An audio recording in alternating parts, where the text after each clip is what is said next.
Hello friends, स्वागत है आपका मेरे यूट्यूब चैनल में जिसका नाम है माई स्मार्ट ट्रिक। आज हम जुलाई 2020 के आखिरी सप्ताह से लेकर 18 अगस्त 2020 तक के करंट अफेयर्स के बारे में पढ़ेंगे। तो चलिए देखते हैं पहले प्रश्न को। भारतीय सेना ने हाल ही में शक्तिशाली ड्रोन भारत को पूर्वी लद्दाख के पास वास्तविक नियंत्रण रेखा पर निगरानी के लिए रखा है। इस ड्रोन को विकसित किया गया है।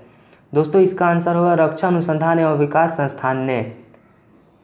राष्ट्रीय प्रसारण दिवस मनाया जाता है। राष्ट्रीय प्रसारण दिवस प्रतिवर्ष 23 जुलाई को मनाया जाता है। चलिए देखते हैं अगले प्रश्न को। हाल ही में आयोजित किए गए इंडिया आइडियाज वर्चुअल शिखर सम्मेलन 2020 को संबोधित करने वाले नेताओं में शामिल नहीं थे।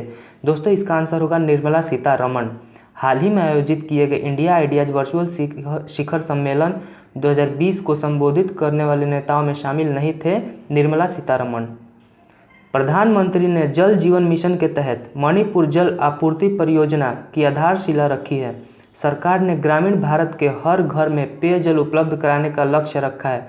दोस्तों, इस लक्ष्य को रखा गया है 2024 तक के लिए। तो चलिए बढ़ते हैं अगले प्रश्न की तरफ।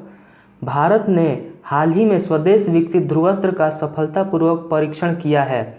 ध्रुवास्त्र के परीक्षण के संदर्भ में निम्न कथनों पर विचार करें। दोस्तों, ये तीनों कथनों में से केवल दूसरा कथन ही ऐसा है जो सत्य है। इसे रक्षा DRDO ने विकसित किया है। कोविड-19 रोगियों के इलाज के लिए एंटीवायरल दवा फैविपिराविर के उत्पादनकर्ता कंपनी है।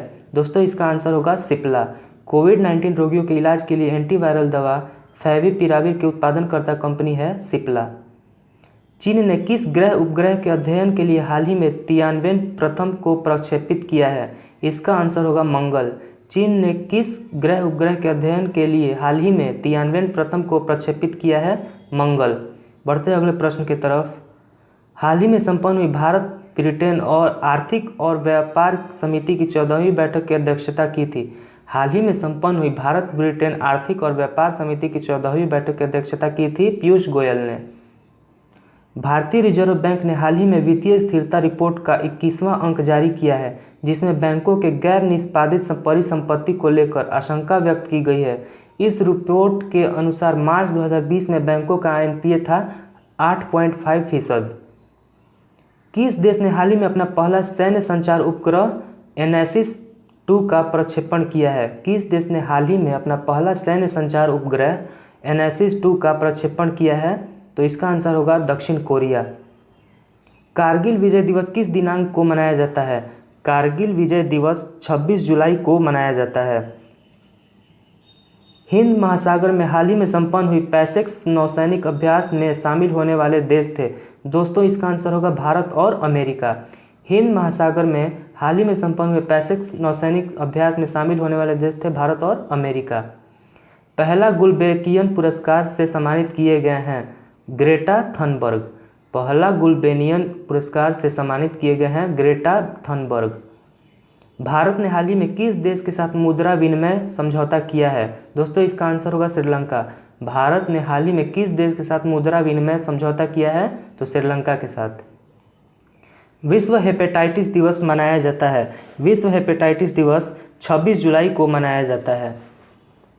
बाघों की अनुमानित संख्या पर हाल ही में अखिल भारतीय बाघ आकलन रिपोर्ट 2018 के संदर्भ में निम्न कथनों में से कौन सा कथन सत्य है? दोस्तों, इन सारे कथनों में सारे कथन ही सत्य है। इसका आंसर होगा 1, 2 और 3 तीनों सत्य हैं। बढ़ते अगले प्रश्न की तरफ। अंतर्राष्ट्रीय बाघ दिवस मनाया जाता है। अंतर्राष्ट्रीय बाघ दिवस 29 जुलाई को मनाया जाता है। बुकर पुरस्कार 2020 के लिए संक्षिप्त सूची में शामिल भारतीय लेखिका अवनी दोषी की पुस्तक का नाम है बर्न्ट शुगर। बुकर पुरस्कार 2020 के लिए संक्षिप्त सूची में शामिल भारतीय लेखिका अवनी दोषी की पुस्तक का नाम है बर्न्ट शुगर। हाल ही के दिनों में चर्चा रहे रफाल के संदर्भ में निम्न कथनों पर विचार करें। दोस्तों, इन तीनों कथनों में देखा जाए तो केवल दूसरा कथन ही है जो सत्य है। रफाल को फ्रांस की कंपनी दस्सो ने विकसित किया है। सरकार ने देश में नई शिक्षा नीति को हाल ही में मंजूरी दी है। इस संदर्भ में निम्न कथनों में से कौन सा कथन सत्य है? दोस्तों, इस प्रश्न में जो कथन दिए गए हैं वो सारे के सारे ही सत्य है। तो इसका आंसर होगा 1, 2 और 3 तीनों सत्य हैं। बढ़ते अगले प्रश्न की तरफ। मानव तस्करी के विरुद्ध जागरूकता दिवस मनाया जाता है मानव तस्करी के विरुद्ध जागरूकता दिवस मनाया जाता है 30 जुलाई को।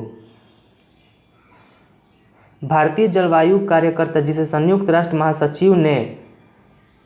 महासचिव एंटोनियो गुतेरेस ने अपने नए सलाहकार समूह के लिए नामित किया है अर्चना सोरेंग को। भारतीय जलवायु कार्यकर्ता जिसे संयुक्त राष्ट्र महासचिव एंटोनियो गुतेरेस ने अपने नए सलाहकार समूह के लिए नामित किया है वह हैं अर्चना सोरेंग। बढ़ते अगले प्रश्न की तरफ। अमेरिका की अंतरिक्ष एजेंसी नासा ने किस ग्रह उपग्रह के अध्ययन के लिए रोवर परसेवरेंस भेजा है? दोस्तों इसका आंसर होगा मंगल।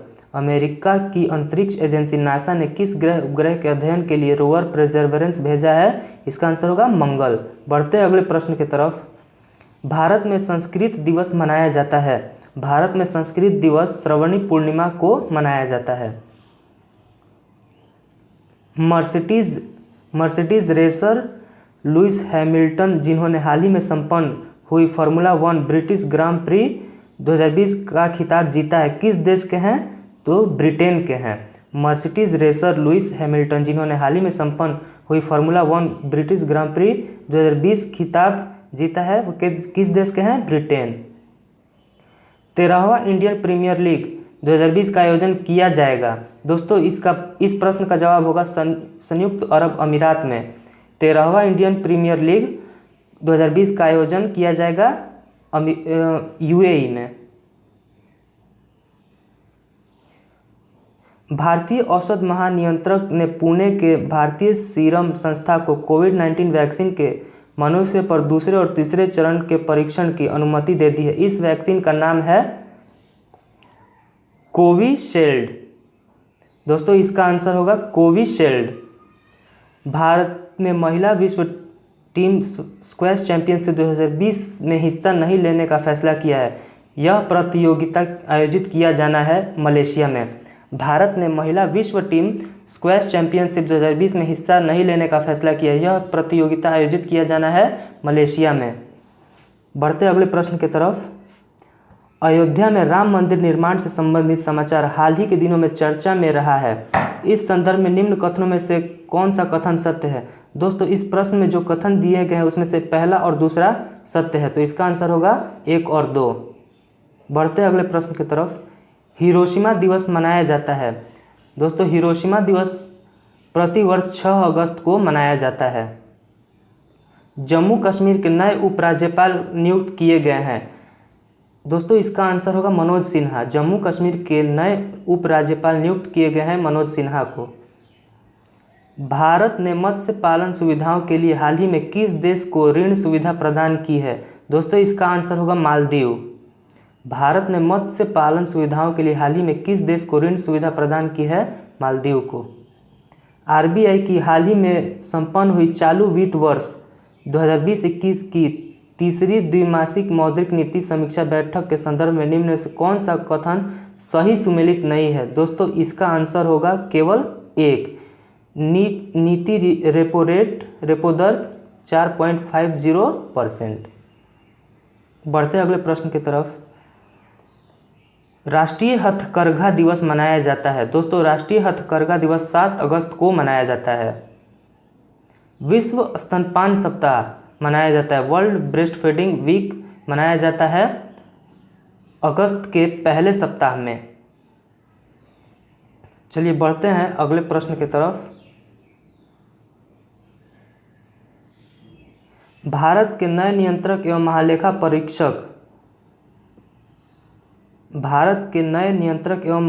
परीक्षक ने हाल ही में शपथ ली है। इस संदर्भ में निम्न कथनों में विचार करें। दोस्तों इस प्रश्न में केवल पहला और तीसरा ऐसा कथन है जो सत्य है। गिरीश चंद्र मुर्मू को देश का 14वां कैग नियुक्त किया गया है। संविधान के अनुच्छेद 148 में नियंत्रक एवं महालेखा परीक्षक का उल्लेख है। 8 अगस्त 2020 को भारत छोड़ो आंदोलन की मनाई गई है 78वीं वर्षगांठ। 8 अगस्त 2020 को भारत छोड़ो आंदोलन की मनाई गई है 78वीं वर्षगांठ। अंतर्राष्ट्रीय थर्मोन्यूक्लियर प्रायोगिक रिएक्टर संगठन के सत्र का आयोजन हाल ही में किया गया है। दोस्तों इसका आंसर होगा फ्रांस में। अंतर्राष्ट्रीय थर्मोन्यूक्लियर प्रायोगिक रिएक्टर संगठन के सत्र का आयोजन हाल ही में किया गया है फ्रांस में। आईसीसी द्वारा हाल ही में जारी कार्यक्रम के अनुसार T20 वर्ल्ड कप 2021 टूर्नामेंट आयोजित किया जाएगा। दोस्तों इसका आंसर होगा भारत में। आईसीसी द्वारा हाल ही में जारी कार्यक्रम के अनुसार T20 वर्ल्ड कप 2021 टूर्नामेंट आयोजित किया जाएगा भारत में। भारतीय रिजर्व बैंक ने तनावग्रस्त लोन को बिना एनपीए घोषित किए उसकी स्ट्रक्चरिंग के लिए एक एक्सपर्ट समिति का गठन किया। इस समिति के अध्यक्ष हैं केवी कामत। भारतीय रिजर्व बैंक ने तनावग्रस्त लोन को बिना एनपीए घोषित किए उसकी स्ट्रक्चरिंग के लिए एक एक्सपर्ट समिति का गठन किया है। इस समिति के अध्यक्ष हैं केवी कामत। विश्व जैव ईंधन दिवस मनाया जाता है। दोस्तों विश्व जैव ईंधन दिवस मनाया जाता है 10 अगस्त को। निम्न में से किस देश ने अपने समुद्र तट पर ईंधन के रिसाव के कारण पर्यावरणीय आपातकाल की घोषणा की है? दोस्तों इसका आंसर होगा मॉरिशस ने। निम्न में से किस देश ने अपने समुद्र तट पर ईंधन के रिसाव के कारण पर्यावरणीय आपातकाल की घोषणा की है? तो मॉरिशस ने। श्रीलंका में हाल ही में संपन्न हुए चुनाव के संदर्भ में निम्न कथनों पर विचार करें। दोस्तों इन सारे कथन ही सत्य हैं। श्रीलंका पीपुल पार्टी और सहयोगियों को 2/3 सीटें मिली है। श्रीलंका के प्रधानमंत्री के रूप में महिंदा राजपक्षे ने शपथ ली है। गोटबाया राजपक्षे श्रीलंका के वर्तमान राष्ट्रपति हैं। दोस्तों इस प्रश्न में तीनों ही कथन सत्य है, तो इसका आंसर होगा 1, 2 और 3 सत्य हैं। अंतर्राष्ट्रीय युवा दिवस मनाया जाता है। अंतर्राष्ट्रीय युवा दिवस 12 अगस्त को मनाया जाता है। 13 अगस्त को निम्न में से कौन सा दिवस मनाया जाता है? दोस्तों 13 अगस्त को विश्व अंगदान दिवस मनाया जाता है। फोर्ब्स पत्रिका द्वारा जारी सबसे अधिक कमाई करने वाले दुनिया के फिल्म अभिनेता 2020 सूची में शीर्ष 10 में शामिल होने वाले भारतीय फिल्म अभिनेता हैं अक्षय कुमार। फोर्ब्स पत्रिका द्वारा जारी सबसे अधिक कमाई करने वाले दुनिया के फिल्म अभिनेता 2020 सूची में 10 में शामिल होने वाले भारतीय अभिनेता हैं अक्षय कुमार। इजराइल और संयुक्त अरब अमीरात के बीच पूर्ण राजकीय सहमति बनी है। इस संदर्भ में निम्न कथनों पर विचार करें। दोस्तों इस प्रश्न में दूसरा और तीसरा कथन सत्य है। यूएई इजराइल के साथ राजनयिक संबंध स्थापित करने वाला पहला खाड़ी देश है। मिस्र और जॉर्डन का इजराइल के साथ राजनयिक संबंध है। पूर्व भारतीय कप्तान महेंद्र सिंह धोनी ने 15 अगस्त को अंतर्राष्ट्रीय क्रिकेट से संन्यास का फैसला किया है। धोनी की कप्तानी में भारतीय टीम विजेता बना था। दोस्तों इस प्रश्न का आंसर होगा 1, 2 और 3। महेंद्र सिंह धोनी की कप्तानी में भारतीय टीम ने तीनों ही कप जीते हैं, T20 विश्व कप, वनडे विश्व कप तथा चैंपियंस ट्रॉफी। बढ़ते अगले प्रश्न की तरफ। राष्ट्रपति रामनाथ कोविंद ने कीर्ति चक्र से सम्मानित करने की घोषणा की है। दोस्तों इसका आंसर होगा अब्दुल राशिद को। राष्ट्रपति रामनाथ कोविंद ने कीर्ति चक्र से सम्मानित करने की घोषणा की है अब्दुल राशिद को। 15 अगस्त 2020 को मनाए गए स्वतंत्रता दिवस पर 15 अगस्त 2020 को मनाए गए स्वतंत्रता दिवस समारोह और प्रधानमंत्री नरेंद्र मोदी के संबोधन के संदर्भ में निम्न में से कौन सा कथन सत्य है? दोस्तों इस प्रश्न का आंसर होगा 2 और 3। इस प्रश्न में जो कथन दिया है उसमें से दूसरा और तीसरा सत्य है। प्रधानमंत्री ने लाल किले से 7वीं बार राष्ट्रीय ध्वज फहराया है। प्रधानमंत्री ने 15 अगस्त 2020 से नेशनल डिजिटल स्वास्थ्य मिशन के आरंभ की घोषणा की है।